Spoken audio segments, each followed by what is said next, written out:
So hi friends, welcome to our channel. Friends, మనకి government of India కింద పనిచేస్తున్నటువంటి food department నుంచి permanent officer స్థాయి పోస్టులకి సంబంధించి ఒక బంపర్ నోటిఫికేషన్ అనేది అధికారికంగా అయితే రిలీజ్ చేయడం జరిగింది.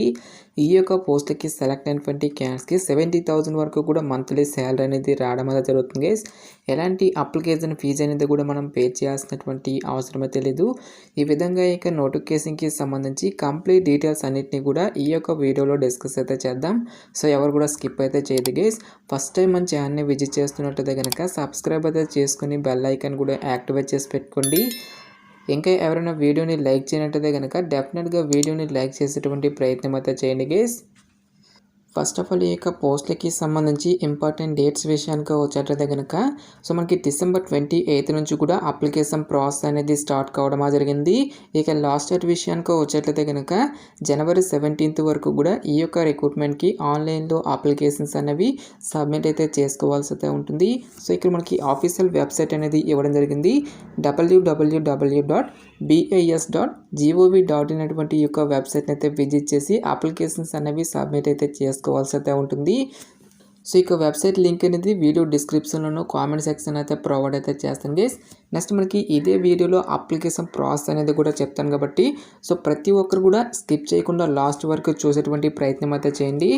నెక్స్ట్ ఈ యొక్క వేకెన్సీస్కి ఎవరెవరు అప్లై చేసుకోవచ్చు అని చూసుకున్నట్లయితే కనుక ఆల్ ఇండియన్ నేషనల్ సిటిజన్స్ అందరూ కూడా అప్లై అనేది చేసుకోవచ్చు. అంటే మీరు ఏ స్టేట్కి చెందిన వాళ్ళైనా సరే both male and female candidates ఇద్దరు కూడా అప్లై అయితే చేసుకోవచ్చు అని చెప్పేసి ఇక్కడ మనకి జాబ్ డీటెయిల్స్లోనే క్లియర్గా మెన్షన్ చేయడం జరిగింది. నెక్స్ట్ ఈ యొక్క పోస్ట్లకి ఎటువంటి అప్లికేషన్ ఫీజు అనేది కూడా మనం పే చేయాల్సినటువంటి అవసరమే తెలియదు గైస్. సో ఇక్కడ మనకి 19th పాయింట్ కనుక చూసుకున్నట్లయితే కనుక no fees are required to be paid by the applicant అని చెప్పేసి ఇవ్వడం జరిగింది.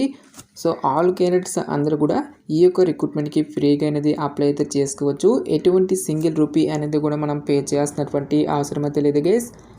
నెక్స్ట్ ఈ యొక్క పోస్ట్కి మీరు సెలెక్ట్ అయినట్టయితే కనుక చేయాల్సినటువంటి వర్క్ డ్యూటీస్ అనేవి కూడా మనకి ఇక్కడ నోటిఫికేషన్లో ఇవ్వడం జరిగింది. మార్నింగ్ 9 AM టు ఈవినింగ్ 5:30 వరకు కూడా ఈ యొక్క పోస్ట్కి సంబంధించి వర్క్ అవర్స్ అనేవి ఉంటాయి అని చెప్పేసి ఇక్కడ మనకి నోటిఫికేషన్లో క్లియర్గా మెన్షన్ చేయడం జరిగింది. నెక్స్ట్ ఈ యొక్క పోస్ట్కి సెలెక్ట్ అయినటువంటి క్యాండిడేట్స్కి మనకి మంత్లీ పే స్కేల్ అనేది ఏ విధంగా ఉంటుంది అని చూసుకున్నట్లయితే కనుక సో మనకి అప్రాక్సిమేట్లీ వచ్చేసరికి 70,000 రూపీస్ పర్ మంత్ శాలరీ అనేది మనకి పే చేయడం జరుగుతుంది. నెక్స్ట్ ఈ యొక్క పోస్ట్లకి సంబంధించి సెలక్షన్ ప్రాసెస్ అనేది ఏ విధంగా ఉంటుంది అని చూసుకున్నట్లయితే కనుక సో ఇక్కడ మనకి 4th పాయింట్లో క్లియర్గా మెన్షన్ చేయడం జరిగింది. All the applications received shall be scrutinized and short listed. Candidates will be shortlisted in the light of their qualification, experience and other details provided in the application form అని చెప్పేసి ఇవ్వడం జరిగింది. ఎవరైతే ఇక రిక్రూట్మెంట్కి ఆన్లైన్లో అప్లికేషన్స్ అనేవి సబ్మిట్ చేసినటువంటి candidates నుంచి ఒక అప్లికేషన్స్ని స్క్రూటనైజ్ చేసి షార్ట్ లిస్ట్ అయితే చేయడం జరుగుతుంది. సో ఈ విధంగా షార్ట్ లిస్ట్ అనేది చేసిన తర్వాత shortlisted candidates will be called for technical knowledge assessment, interview et cetera అని చెప్పేసి ఇవ్వడం జరిగింది. ఈ విధంగా ఎవరైతే షార్ట్ లిస్ట్ అవుతారో ఆ షార్ట్ లిస్ట్ అయినటువంటి క్యాండిడేట్స్కి ఫర్దర్గా మనకి టెక్నికల్ నాలెడ్జ్ అసెస్మెంట్ టెస్ట్తో పాటు ఇంటర్వ్యూ అనేది కూడా కండక్ట్ చేసి ఈ యొక్క వేకెన్సీస్కి ఎంపిక అయితే చేయడం జరుగుతుంది. సో ఇక పోస్ట్కి అప్లై చేసుకోవడానికి మీకు ఉండాల్సినటువంటి ఏజ్ లిమిట్ విషయానికి వచ్చేటైతే కనుక సో మీకు మినిమం ఏజ్ అనేది 18 years అయితే కంప్లీట్ అయి ఉండాలి. జనరల్ అభ్యర్థులు వచ్చేసరికి 35 years వరకు కూడా అప్లై అనేది చేసుకోవచ్చు.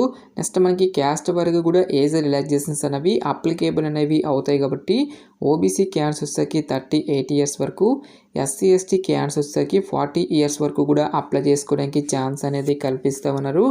నెక్స్ట్ ఎసెన్షియల్ ఎడ్యుకేషనల్ క్వాలిఫికేషన్ విద్యా అర్హత విషయానికి వచ్చినట్లయితే కనుక సో ఇక్కడ ఇచ్చేటువంటి ఈ యొక్క డిసిప్లిన్స్లలో ఎవరైతే ఒక పర్టికులర్ క్వాలిఫికేషన్ అనేది కలిగి ఉంటారో సో ఆ యొక్క క్యాండిడేట్స్ మాత్రమే ఈ యొక్క జాబ్స్కి అప్లై చేసుకోవాల్సి అయితే ఉంటుంది.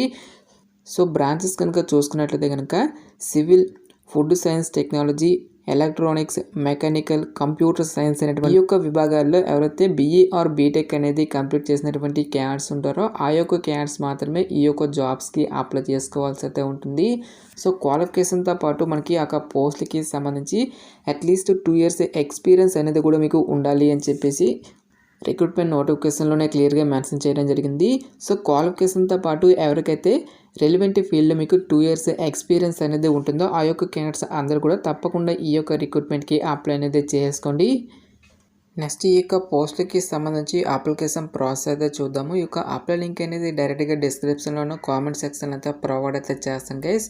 సో ఇక అప్లై లింక్ మీద క్లిక్ చేసిన తర్వాత ఇంటర్ఫేస్ అనేది ఈ విధంగా రావడం జరుగుతుంది. సో ఇక వెబ్సైట్‌లో మీకు అకౌంట్ అనేది ఉన్నట్లయితే కనుక డైరెక్ట్‌గా మీరు లాగిన్ అయితే అవ్వాల్సి అయితే ఉంటుంది గైస్. సో అకౌంట్ అనేది మీకు లేనట్లయితే కనుక సో ఫస్ట్ ఆఫ్ ఆల్‌గా మనము రిజిస్ట్రేషన్ అనేది చేసుకోవాల్సి అయితే ఉంటుంది. సో ఇక్కడ మనకి రిజిస్ట్రేషన్ కొరకు ఇక్కడ మనకి క్రియేట్ యువర్ బిఐఎస్ అకౌంట్ అని చెప్పేసి ఇవ్వడం జరిగింది. ఈ యొక్క దానిపై మీరైతే క్లిక్ అయితే చేయండి గైస్. నెక్స్ట్ మీకు ఈ విధంగా ఇంటర్ఫేస్ అనేది రావడం జరుగుతుంది. ఫస్ట్ ఆఫ్ ఆల్ ఇక్కడ మీకు సొల్యూషన్ అనేటువంటి దాన్ని ఇక్కడ మీరు మెన్షన్ చేసి మీకు ఫుల్ నేమ్తో పాటు మీకు ఈమెయిల్ ఐడి, మీకు మొబైల్ నెంబర్ అనేది ఎంటర్ చేసిన తర్వాత మీకు ఈమెయిల్ ఐడితో పాటు మొబైల్ నెంబర్ అనేది మీరు వెరిఫై అయితే చేసుకోవాల్సి అయితే ఉంటుంది. ఈ విధంగా మీరు వెరిఫికేషన్ అనేది కంప్లీట్ చేసిన తర్వాత ఇక్కడ ఇచ్చేటువంటి ఈ యొక్క సెక్యూరిటీ కోడ్ అనేటువంటి దాన్ని కూడా ఎంటర్ చేసేసి ఫస్ట్ ఆఫ్ ఆల్ మీరు రిజిస్ట్రేషన్ అనేది చేసుకోవాల్సి అయితే ఉంటుంది. ఈ విధంగా మీరు రిజిస్ట్రేషన్ అనేది కంప్లీట్ చేసిన తర్వాత సో మీరు లాగిన్ అయితే అవ్వాల్సి అయితే ఉంటుంది. ఇక్కడ మీకు యూజర్ ఐడి కానీ మీ యొక్క మొబైల్ నెంబర్ కానీ మీ యొక్క ఈమెయిల్ ఐడి అనేది ఇచ్చేసి ఇక్కడ మనకి కంటిన్యూ అని చెప్పేసి ఇవ్వడం జరిగింది. ఈ యొక్క దానిపై క్లిక్ చేసినట్టయితే కనుక సో మీకు నెక్స్ట్ పేజ్లో ఒక బేసిక్ డీటెయిల్స్కి సంబంధించిన పేజ్కి అయితే మిమ్మల్ని రీడైరెక్ట్ అయితే చేయడం జరుగుతుంది.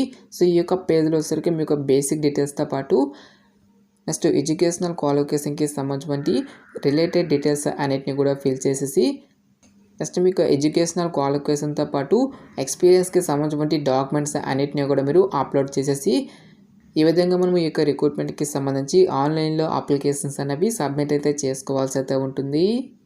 గాయస్ మనకి ఈ యొక్క నోటిఫికేషన్ అనేది government of India ministry of consumer affairs కింద పనిచేస్తున్నటువంటి బ్యూరో ఆఫ్ ఇండియన్ స్టాండర్డ్స్ నుంచి ఆఫీషియల్గా రిలీజ్ అయినటువంటి యొక్క పర్మనెంట్ ఆఫీసర్ స్థాయి పోస్ట్కి సంబంధించిన job notification details interest eligible candidates డెఫినెట్గా ఈ యొక్క రిక్రూట్మెంట్కి అప్లై అనేది చేసుకోండి. సో ఇక పోస్ట్కి సెలెక్ట్ అయినటువంటి క్యాండిడేట్స్కి ఇనిషియల్గా జాబ్ పోస్టింగ్ అనేది మనకి ఢిల్లీలో వచ్చినప్పటికీ కూడా సో ప్రొబేషన్ పీరియడ్ అనేది కంప్లీట్ అయిన తర్వాత ఫర్దర్గా మన యొక్క సొంత రాష్ట్రాలకు కూడా ట్రాన్స్ఫర్ అనేది కూడా చేసుకోవచ్చు. కాబట్టి డెఫినెట్గా ఈ యొక్క రిక్రూట్మెంట్కి అప్లై అనేది చేసుకోండి.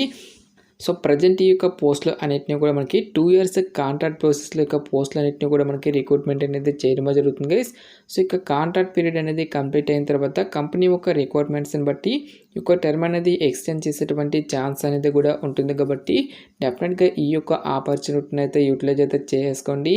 సో ఇక పోస్ట్కి సంబంధించిన లింక్స్ అన్నింటినీ కూడా వీడియో డిస్క్రిప్షన్లోను కామెంట్ సెక్షన్ అయితే ప్రొవైడ్ అయితే చేస్తాను గైస్. ఇంకా ఈ యొక్క నోటిఫికేషన్కి సంబంధించి మీకు ఎటువంటి డౌట్స్ వచ్చినా సరే నాకు కామెంట్ సెక్షన్లో కామెంట్ అయితే చేయండి. ఎటువంటి మరిన్ని జాబ్ అప్డేట్స్ కోసం మన ఛానల్ని సబ్స్క్రైబ్ చేసుకుని బెల్ ఐకాన్ కూడా యాక్టివేట్ చేసి పెట్టుకోండి. సో ఇది ఫ్రెండ్స్ ఇవాల్టి వీడియో. రేపు మరొక మంచి జాబ్ అప్డేట్తో మళ్ళీ మీ ముందుకు రావడం జరుగుతుంది. Thanks for watching. Have a nice day.